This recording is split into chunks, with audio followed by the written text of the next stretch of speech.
Bom dia, vamos começar a aula de hoje. Hoje nós vamos falar sobre relato de viagem. Lembrando, essa semana é uma semana junina, onde nós vamos estar relembrando as festas juninas. Não podemos fazer, mas nada impede de que a gente venha relembrar das nossas festas juninas. Hoje nós vamos falar sobre o gênero textual, relato de viagem, né? E por que não relatar uma festa junina e já passamos por ela? Então vamos lá. O relato de. Então está aí, né? Relato. Vamos saber o que é um relato.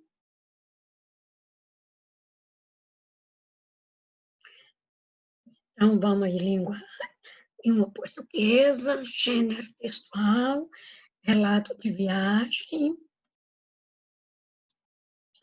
O relato de viagem é um gênero textual em que a pessoa conta de forma objetiva, né, os fatos que ela está vivendo naquela viagem, né, demonstrando as suas expectativas pessoais sobre a viagem. Ela tem como objetivo, um relato de viagem, tem como objetivo documentar as experiências pessoais da viagem, usar a primeira pessoa e retratar as experiências vividas. São características de um relato de viagem. Narrar os fatos vividos, os reais fatos vividos pela pessoa e suas consequências. Tem a intenção de demonstrar o sentimento acerca daquilo que foi vivenciado, né? Apresenta elementos básicos da narrativa, como sequência de fatos pessoais, de tempo e de espaço. Os relatos de viagem ou relatos pessoais, nós encontramos de dois tipos, os orais e os escritos. Orais né, é marcado pelas características de entonação, repetição e interrupção. Por quê? Porque você conta os fatos e vai relatando e repetindo, e interrompendo e repetindo, né, e tendo entonações diferentes. Como exemplo, é um relato esportivo radiofônico, né, onde o narrador vai contando aquele relato esportivo, né, toda vida e voltando atrás, e conta e volta, e conta e volta, e sempre com entonações diferentes. E o relato escrito é o que possibilita uma melhor organização da narração, né? Quer dizer, o diário pessoal. Você vai contando os fatos, reorganizando de melhor maneira para serem narrados. Como foi visto aí nos exemplos, né, de relato, eles podem ser pessoais e os autos biográficos, ou o narrador, né, os narrados, os pessoais na primeira pessoa e os narrados na terceira pessoa. É o caso do repórter radiofônico, né? Ele narra ele na terceira pessoa. E os relatos pessoais, o narrador participa dos fatos apresentados. Quais são os cuidados que a gente deve ter com esses relatos escritos? Recolher dados sobre o que vai relatar, fazer um plano no qual será considerado várias circunstâncias dos participantes, o tempo e o espaço, né? Quem vai participar, qual é o tempo e o espaço, qual lugar, né? Qual o tempo que nós ficamos ali naquele espaço. Ter, né, atenção para a linguagem usada. Se vai ser uma linguagem familiar ou se vai ser uma linguagem mais cuidadosa, né? Então, vamos ver se nós vamos ter uma linguagem mais, né, voltada, mais familiar, ou se nós vamos ter uma escrita cuidadosamente, tendo cuidado ao escrever. O relato pessoal escrito trata-se, como é visto, como a gente viu, um texto e narra, conta, né? Conta os fatos, as experiências vividas. Há relatos que se transformam em documentos, em publicações, em jornais, revistas, livros e etc. E existem os outros, né, e não são essenciais e não se transformam em publicações. Então, os relatos de viagem podem ser uma narrativa, escrita na primeira ou na terceira, ter experiências vidas, verbos no presente e no passado, descrições de tempo, espaço e personagens, sejam diálogos, né, apresenta fatos marcantes na viagem. Então, nós temos aí, né, um relato de viagem. Lá no livro, na página 77 desse livro, né, em 78, você vai ter um relato aí de conhecer, né, a atividade onde você vai fazer uma leitura de um relato, né, de uma viagem. E depois você vai realizar, na página 80, 81, né,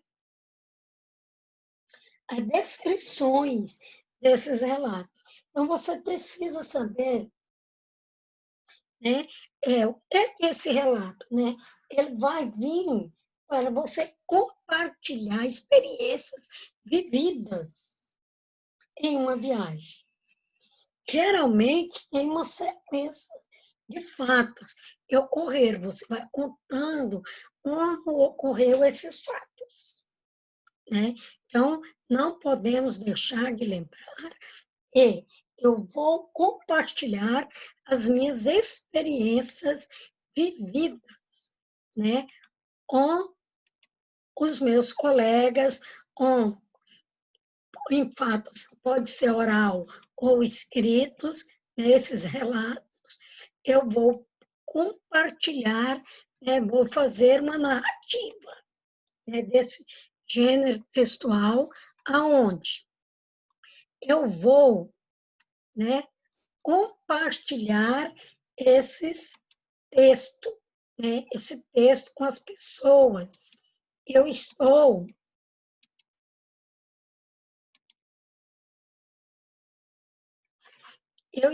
contando esses fatos, né? Então, nós vamos, né, compartilhar com os colegas, né, ou através de um texto escrito, ou através de um texto oral. Na oralidade, eu vou ficar repetindo.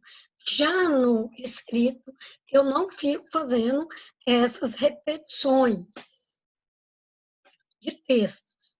Então, nós temos estar atento para isso. Há textos, eles podem virar biografias, relatos, e viram biografias. Outros não, né? Então, nós vamos ter essa noção de que nós vamos narrar fatos, né, de uma viagem, aonde eu vou compartilhar as experiências vividas, podendo ser orais e podendo ser escritos. E vamos utilizar uma linguagem subjetiva, usando a primeira pessoa, verbos no presente e no passado. E esses relatos, né, podem ser publicados em livros, em revistas, tudo bem? Então, eu acho que com essas regras já vai dar para você executar as suas tarefas da página 82, 83 e 84. Não é isso? Então, agora abra o livro aí na página, para uma correção, na página 39. Nós paramos aí. O que eu estudei? Né? Então, nós vamos ver, chegou o momento da gente fazer uma revisão, lembrar de algumas coisas que nós estudamos nesse capítulo. Nós estudamos sobre a tirinha. E a tirinha é formada por uma sequência de quadros e contam uma história. Elas podem apresentar somente imagem ou imagem e texto escritos, geralmente em balões. Podem ser publicados em livros, revistas, gibis, jornais, sites, etc. ou internet. Então, vocês completem aí. Quadros, imagens e textos escritos. No próximo quadrinho aí, no verde, está escrito: a história em quadrinho é uma narrativa organizada por meio de uma sequência de quadros mais extenso, é uma tirinha. Ela pode apresentar somente linguagem não verbal ou linguagem mista. Além disso, os fatos narrados envolvem personagens que ocorrem em determinado tempo e espaço, assim como as tirinhas. As histórias em quadrinhos podem ser publicadas em livros, revistas, jornais, sites, blogs da internet. Então, você completou aí um personagem, tempo e espaço. Depois nós nós estudamos sobre as linguagens verbal e não verbal, e mista. Então, a linguagem verbal ocorre por meio de emprego de palavras faladas ou escritas. A linguagem não verbal pode acontecer por meio de imagem, danças, sons, gestos, expressões faciais, cores, etc. E as mistas utilizam no tempo, né, a linguagem verbal e não verbal. Ela ocorre com imagens e escrita. Alguns recursos usados para as histórias em quadrinho colaborando para dar expressividades ao texto, como os balões, quadrinhos, tipos de letras e legendas.